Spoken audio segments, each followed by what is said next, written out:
episode 21, GW25 Transfer Talk. You know how it goes. Let's go!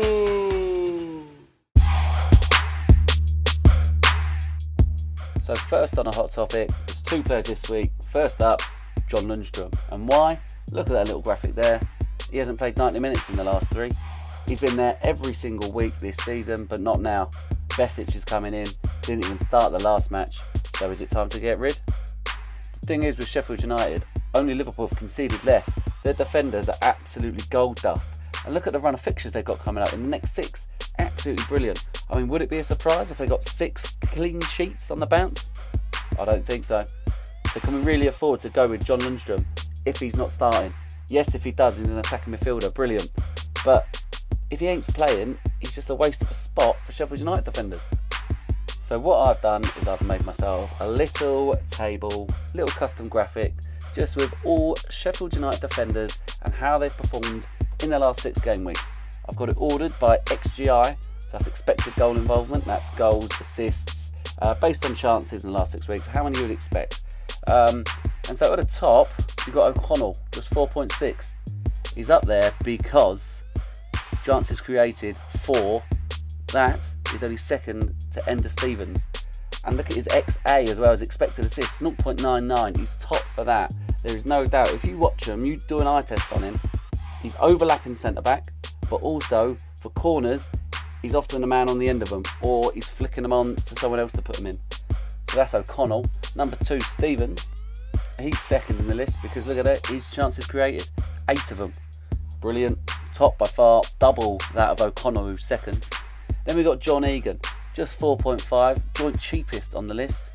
7 shots, more than anyone else, and all of them coming inside the box. Clearly the target from crosses, from corners.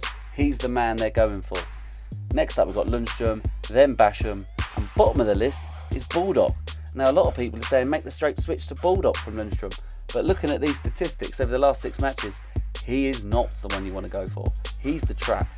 So if you want to go 5.1, you want to be sticking at that more expensive bracket, is Stevens. But for me personally in my team, I've got O'Connell and I've doubled up, I've got Egan as well. That is the end of the Sheffield United defenders hot topic. And the second man we're talking about is Sadio Mane. What a tragedy for many, many managers. Most captain player this week, almost 300,000 managers triple captained him, and he gets injured after half an hour. So let's look at the best Mane replacements, as many managers are looking to move him on, but who do we bring in? So I've built this little table in the Fantasy Football Scout members area, and this is all midfielders, just look at their attacking stats over the last 6 game weeks. Now I'm not going to brush over the stats too much, so if you want to look at any of the tables in more depth, just hit the pause button and then carry on. But first up we've got in order of chances created, Buendia is top for 18, followed by De Bruyne, Willian and then Salah. In order of goals, there's only one man who's got 4 in the last 6, and that is Martial. He's closely followed by Perez, and then 2 penalty takers in Jorginho and Noble. Salah also makes up the list with 2 goals, who there's alongside about another 10 players who've also got 2 goals in the last 6. Taken by shots, who's getting the shots away the most? Mo Salah, 22, miles clear, 22 shots in the last 6 game weeks, more than any other midfielder in the game. And by shots in the box, it's no surprise that Mo Salah's up there again. And then in second, there we see Sadio Mane for the first time in the graphics. And finally, XGI. Everything else looks at quantity, whereas this takes into account quality as well. So, number 1 for the last 6 game weeks, Sadio Mane. But who do we replace him with?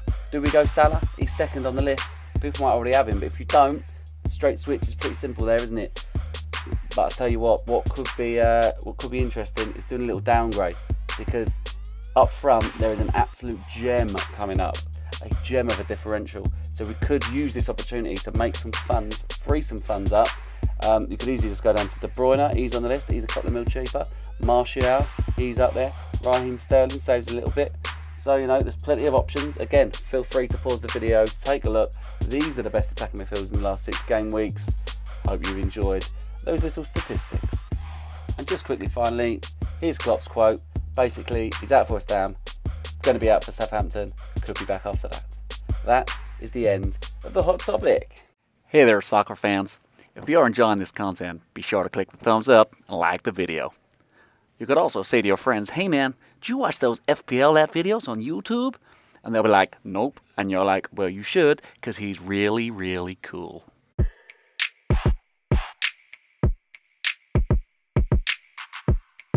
Aubameyang is the subject of this week's transfer talk because he's had his ban and now he's back. He's had 22 games this season in a struggling Arsenal side. He scored 14 goals in that time and 3 assists, 17 attacking returns in 22. The man knows what he's doing. And look at that run of games as well. 8 matches, they've only got Man City away. The rest of them, you'd expect to win them all. I tell you what, he is a massive differential as well, just 14% ownership. Can you get him in though? It's 10.7 million. Could be worth it. And what a way to start. Burnley, as I said. And look at his form. Look at his form against Burnley. 4 matches, 7 goals, 1 assist. Unbelievable. The man loves playing against Burnley. So imagine you get him in this week and you put the armband on him. What a huge differential that's going to be. So for me, best transfer this week is getting in Pierre-Emerick Aubameyang.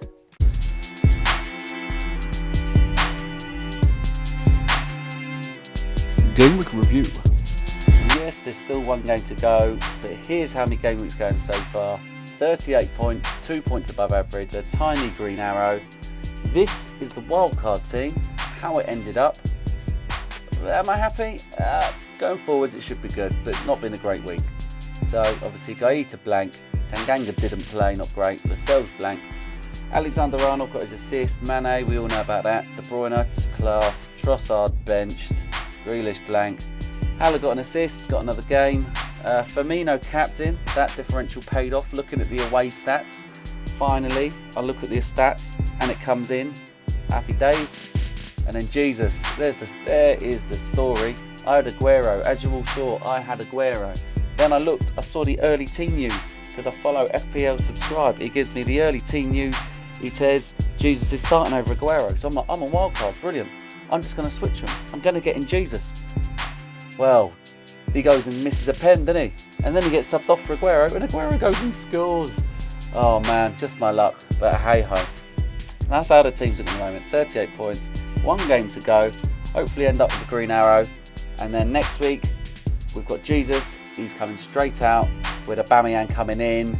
And that will all be covered in the game week preview. Game week 25, episode 22. That'll be coming up later in the week. But for now, that's the end of episode 21. Cheers for watching, guys. Hope you liked it. Please hit the thumbs up and subscribe.